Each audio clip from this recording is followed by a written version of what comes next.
Good morning, Cert for Belmont. How you going? Hope everything's going okay. This is video 2 for the Communication 002 unit.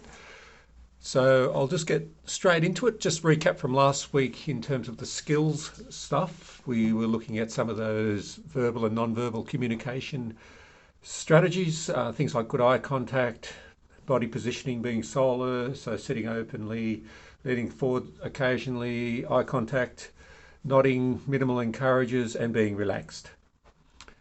So that I just mentioned the minimal encourages. So that's things like yes, nodding, going, that sort of thing. We spoke about the use of open and closed questions, and I'll go into that a little bit more detail today, particularly around the motivational interviewing information. But open questions is those questions that encourage people to talk a little bit more, so they can't be answered yes or no. So tell me a little bit more about that. What happens when X, Y, and Z happens? So that's an open question.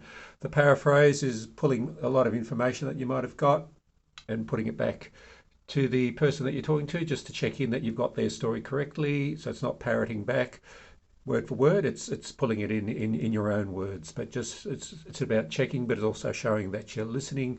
A really important one for me is the use of empathy, which is different to sympathy. Sympathy is just saying, "Oh, I'm so sorry." Empathy is saying, or naming the emotion that someone's feeling. I can see that you're really upset about that, or I can see that you're really distressed or concerned. So naming that emotion. And we spoke about in class having a good list of emotion words that you can draw on, and that's the core of empathy. Empathy, we're going to talk about assertive communication probably next week, but that's about identifying what you're feeling when you're being assertive. So the use of accurate identification of feelings comes into our communication in a couple of ways. So active listening, but also when we're assertive, reflecting and summarising. So pulling it back in a summary when you've got a large component of information or a large story, and then that summary pulls it all together to make sure that you've got it good. And it's usually at the end a larger summary, and this is where we're at, and this is where we'll go to. So last week we did a little bit of an activity in class around the head, hand and heart, and the guys online also did that, had a little chat. We broke into our breakout rooms and people just got to know each other and used our good active listening skills. So I'd imagine it's somewhat different online to in person. So that's the world we're in at the moment, and it's a good learning experience. Just touched on a little bit of the blockages or stoppers in communication. So things like diagnosing or educating, moralising, warning, ordering. So a good list of things there, and we're probably really aware of it when we're on the receiving end of those things, and we might get a little bit upset, get our hackles up. So we sort of know what it feels like from that perspective. I guess the challenge is in community services, we're there to try and aid support. So we want to jump in and try and solve a problem early on, and that's when we perhaps maybe fall into some of those things, educating what you should do is X, Y, and Z, or the one-upping or the storytelling. Or you might think we might be doing this sort of storytelling or one-upping in a place that's good, coming from a good place from our heart. We're wanting to help, to showing that maybe other people have got it bad, but when you're someone who's doing it tough and got a concern, you probably don't want to hear too much about other people because you're there to talk about your concerns. And if I'm the listener and I start saying, "Oh yes, I remember the time when I did this, or I was homeless," and all of a sudden it's becoming my story, and it takes away from the person telling theirs and feeling that they're being really listened to. All right, so I'm going to get into some of the questions. The second question, I know the guys online, we did have a look at this, but I won't hurt to just go back over it, because I went into that a little bit cold, not having had a really good look at that. I'd had a little bit of a look, but I've since gone back and had a little bit of a further look. So that we've got a definition for motivational interviewing there on the screen. So it's saying motivational interviewing is a directive, client-centered counselling style for eliciting behaviour change by helping clients to explore and resolve ambivalence. Compared with non-directive counselling, it is more focused on goal-directed. The examination and resolution of ambivalence is its central purpose, and the counsellor is intentionally directive in pursuing its goal.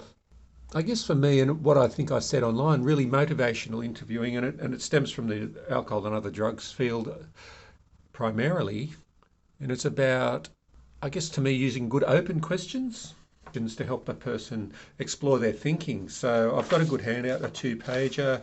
So different ways of, or different approaches using open-ended questions. So there's one, as an example, making predictions. So what do you think would happen if? And yeah, I've got a slide there, what motivational interviewing is not, and it's not about being punitive or coercive. It's not arguing that the person has a problem and needs to change.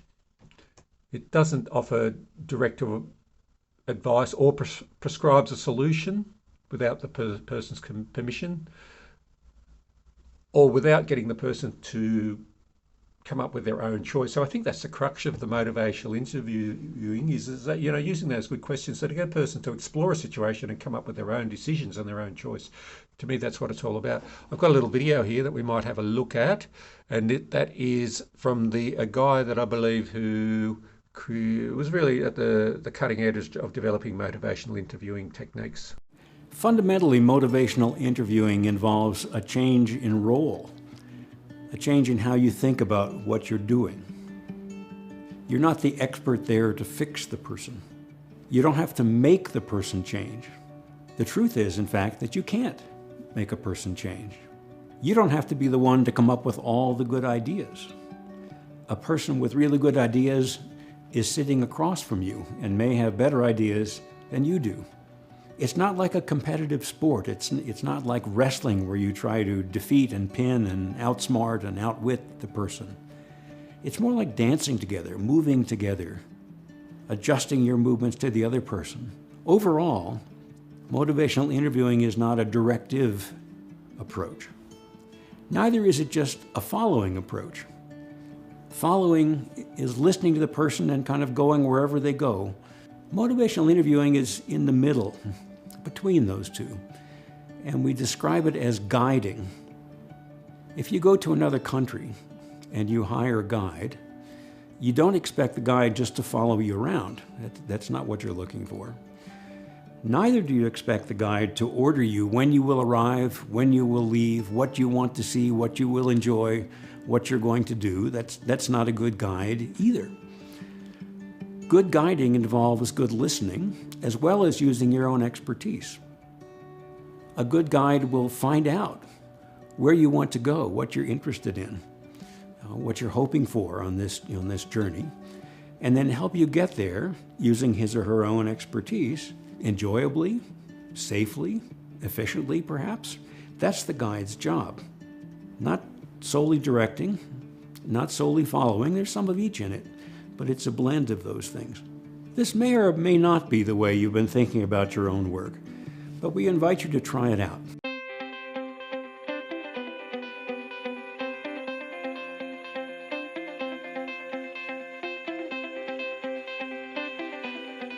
Could you sort of summarize what you see as the essential elements and the essential sort of skills and strategies that you've used in these interviews?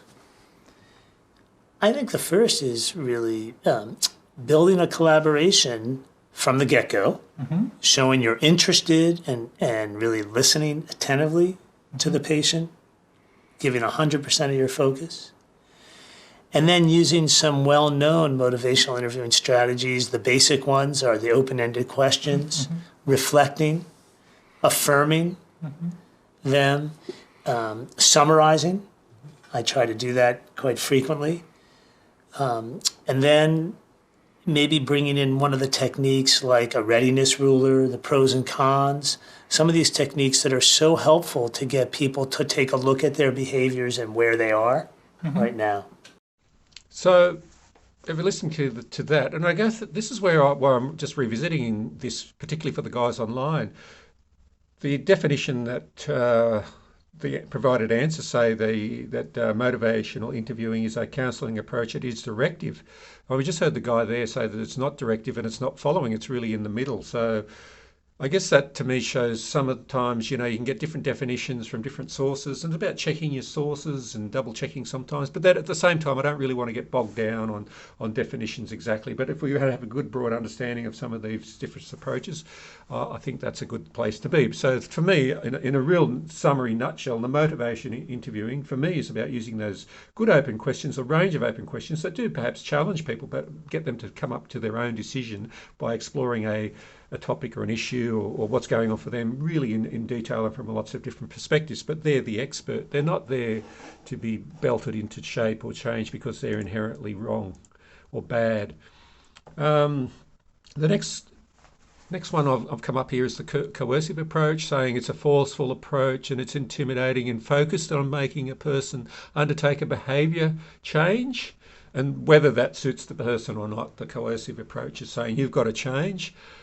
And it's sort of involuntary, maybe some sort of threat behind it. And I guess for me, it's that around that incarceration, I suppose, kind of, you'll either do this program or you'll go and do extra time or go to jail, that sort of thing. So that's the real, for me, a coercive approach. But ultimately, there could be very little intrinsic or connection from a person who's being, put in under a coercive approach. I mean, do they really want to be there and how effective is that going to be?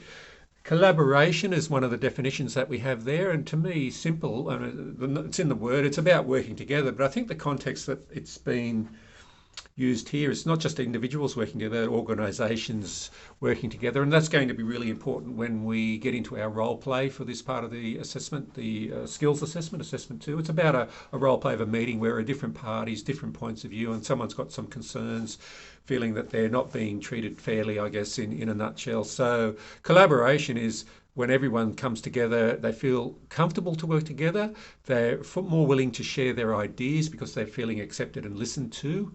And basically the definition that I've got there saying it's central to how we work, and I certainly would agree with that. And maybe we can think of times when we're in a situation, in a discussion, perhaps in the workplace, in a meeting where we're feeling that our views are not really accepted. And again, are we able to really express how we feel without feeling that we'll be some sort of, not listened to or ostracised to seem as silly? Perhaps we all experience that. So and I guess the question is, how do you set up a service or a framework where people are really felt engaged and listened to and accepted, feeling that they've got something to contribute, and it is a team effort and we're working together. So that's the ultimate. Do we get there easily? Maybe not. Okay, the next definition I'm going to look at is confrontation.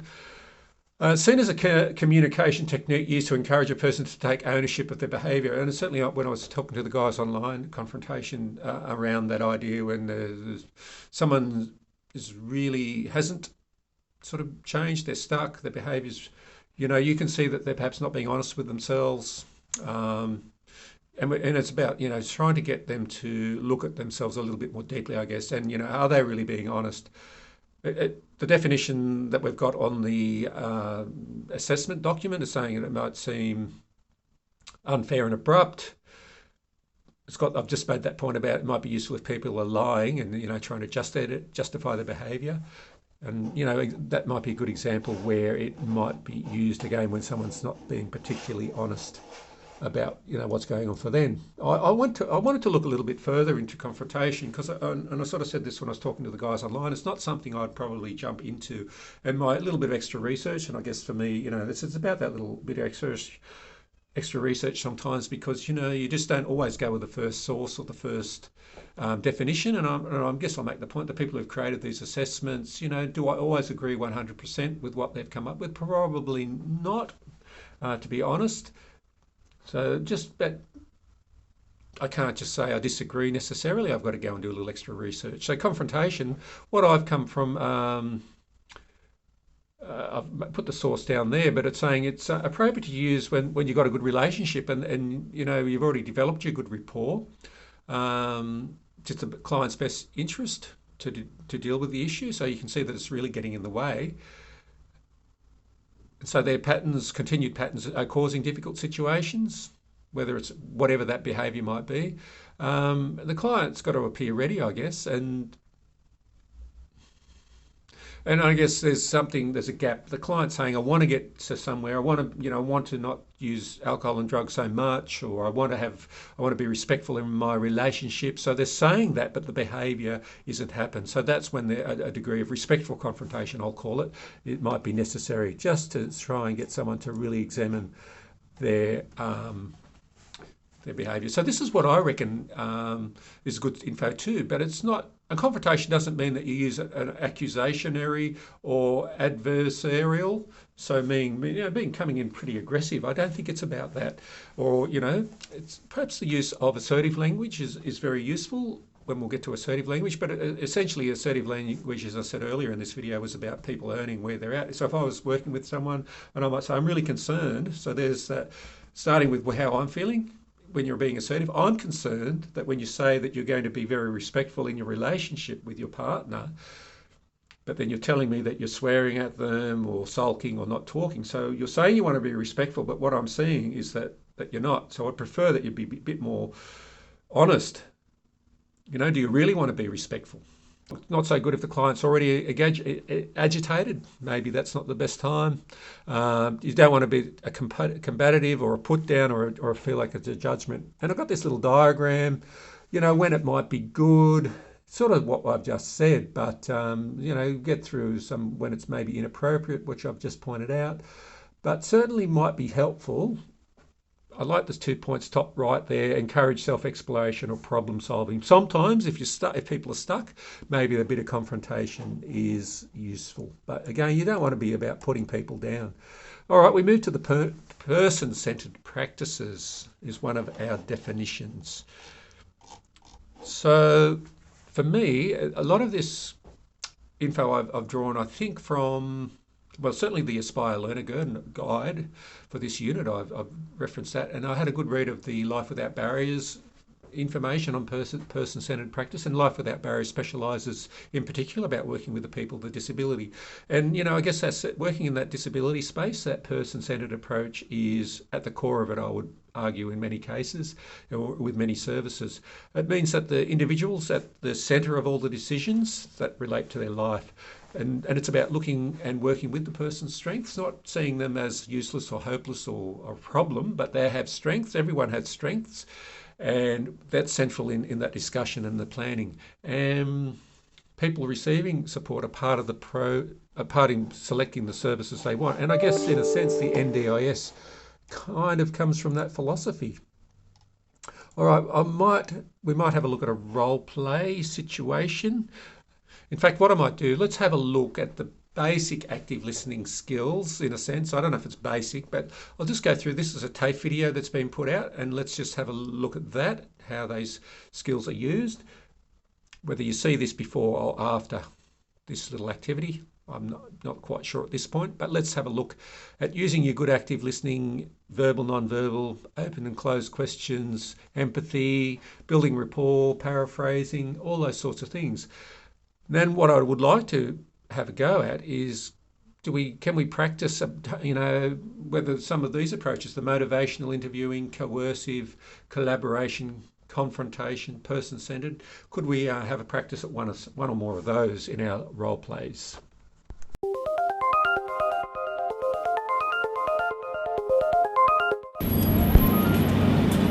Hi Julie, how are you? Hi, I'm good, thanks. I'm Natasha. Welcome to the service. Nice to meet you, Natasha. Nice to meet you too. Would you like to have a seat? Natasha, thank you for coming today. How did you get here? Did you travel by car or train? How did you find the traffic? Yeah, I drove today and the traffic wasn't too bad actually. I got here in about 15 or 20 minutes. Oh, that's good. I was held up. There was a big smash on the road, so it took me a little bit longer. So I'm glad that you were able to make it in. Thank you. That's good. Julie, I'm glad that you've made the effort to come in today. How did you hear about our service? Well, I was talking to a friend and saying that I thought I might benefit from having a chat to somebody, and she told me that one of her friends had actually come to your service before and said that it was very good. Excellent. Well, thank you for coming in. When you came in, you filled out some forms, which the girls have given me, which is great. So that gives me a little bit of a background to where you're from and things of that nature. And I just wanted to start by saying that our service is a counselling service for women, and therefore you fit that category, which is really good. Now, I just wanted to let you know that this is our first initial interview, I guess. So today we will be just I'll be hearing some of your story, and we'll work through a little bit of a process, and then I'm sure we'll get the opportunity to meet again. Is that okay? That sounds good, thank you. Excellent.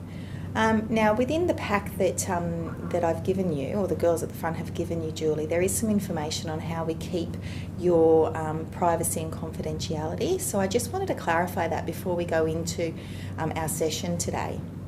So within the community the community centre here, we do everything that you say to me today is kept within a confidential environment.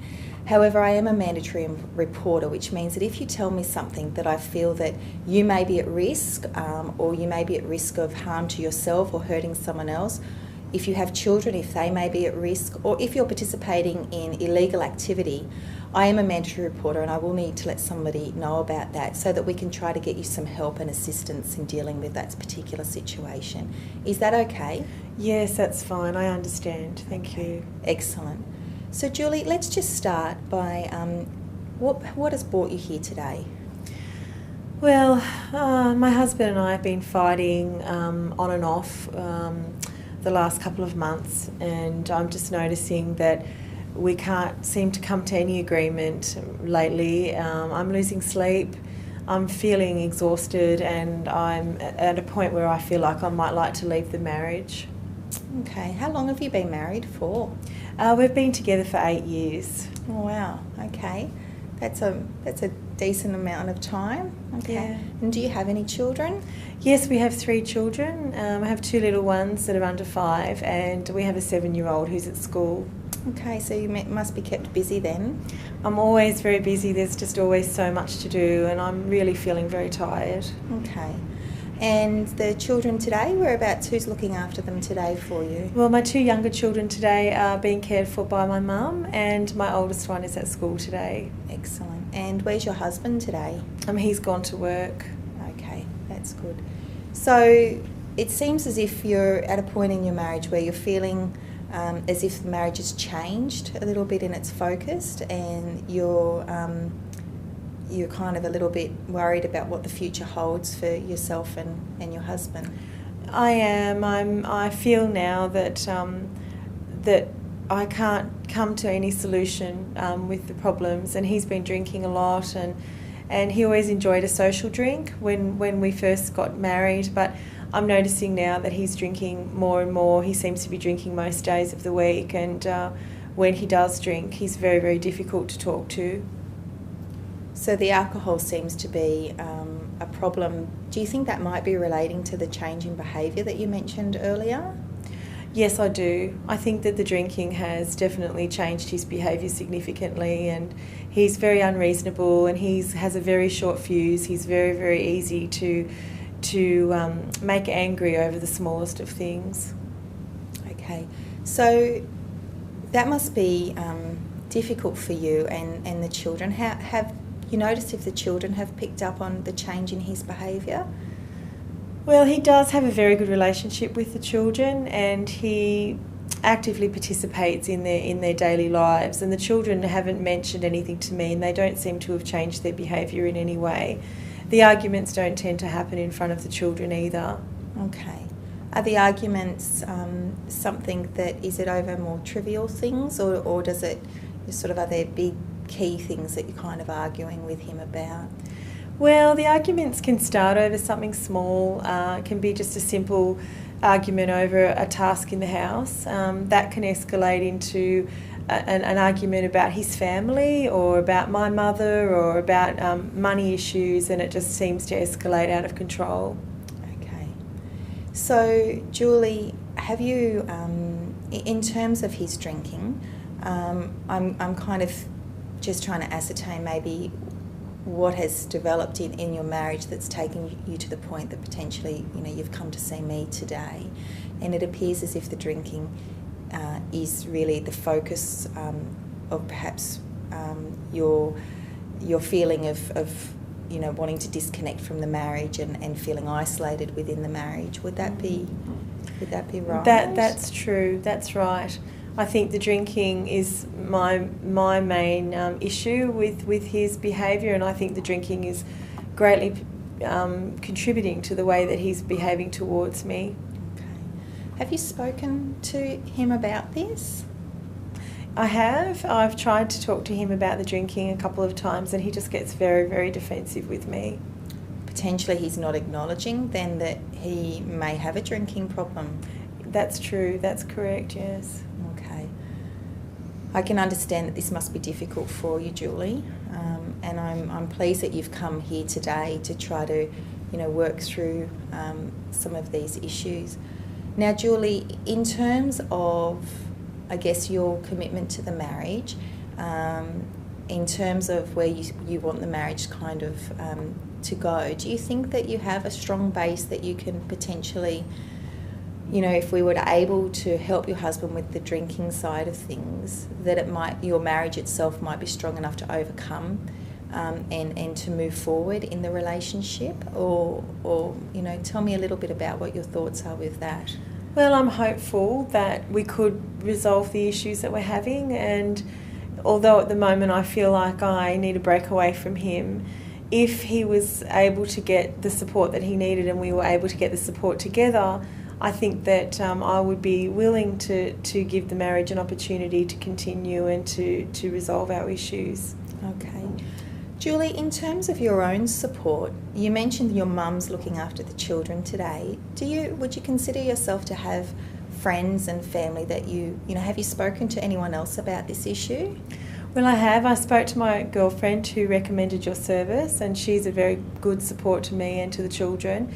And I have a very supportive family network as well. I have sisters who live in Sydney and also my mum, so they're all around me and they're very, very caring towards me. Have any of those, any of the family or friends noticed a change in your husband's behaviour?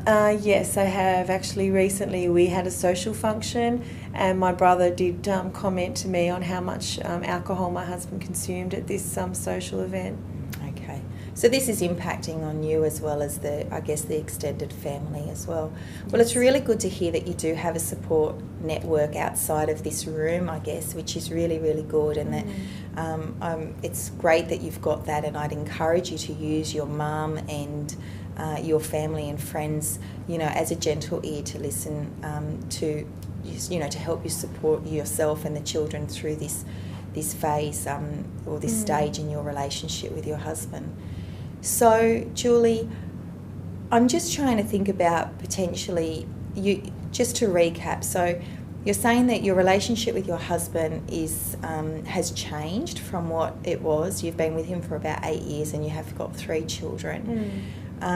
You've mentioned that the primary change is his behaviour, and that you believe that it probably is linked to his change in drinking habits.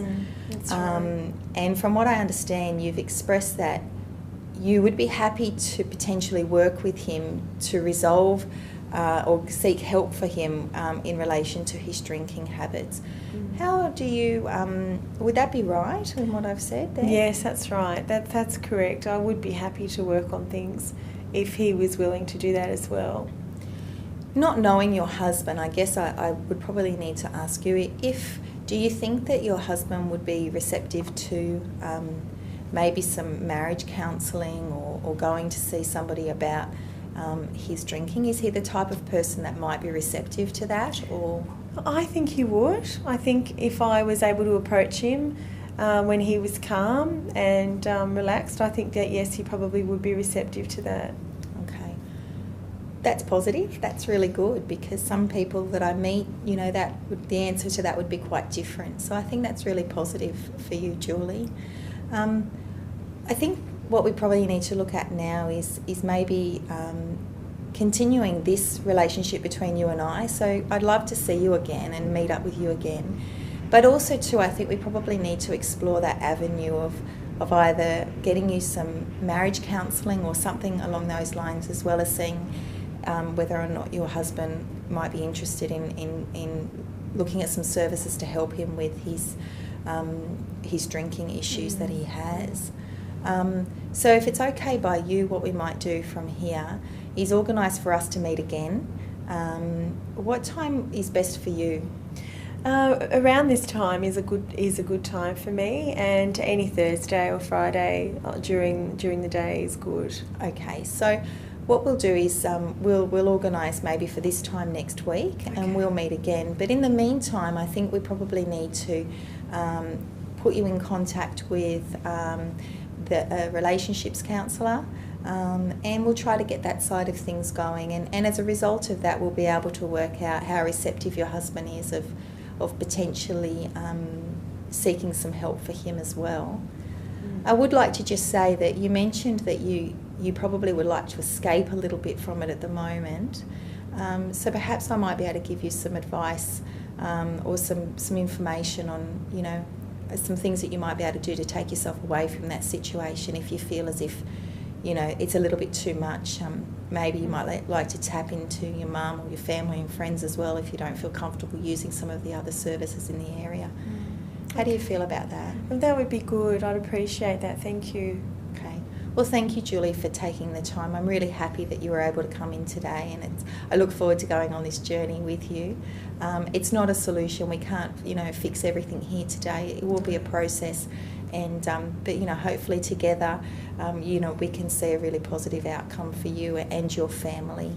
Oh, thank you very much for talking to me today. That's been great. Thank you. And I look forward to seeing you next week. Thank you very much.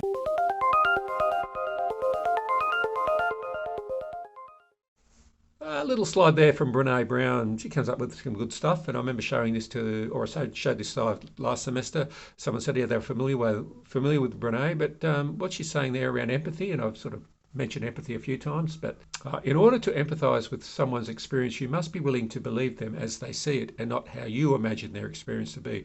So it's about belief and trust, and, you know, this is how people see it. So that's certainly in that building rapport stages. All right.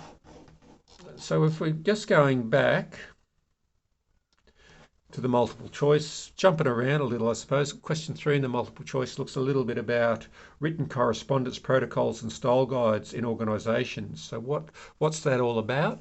So whether you're writing something digitally or on a hard copy paper, you're representing your organisation, and so you've got to be aware of organisational policy and procedures when you're doing so.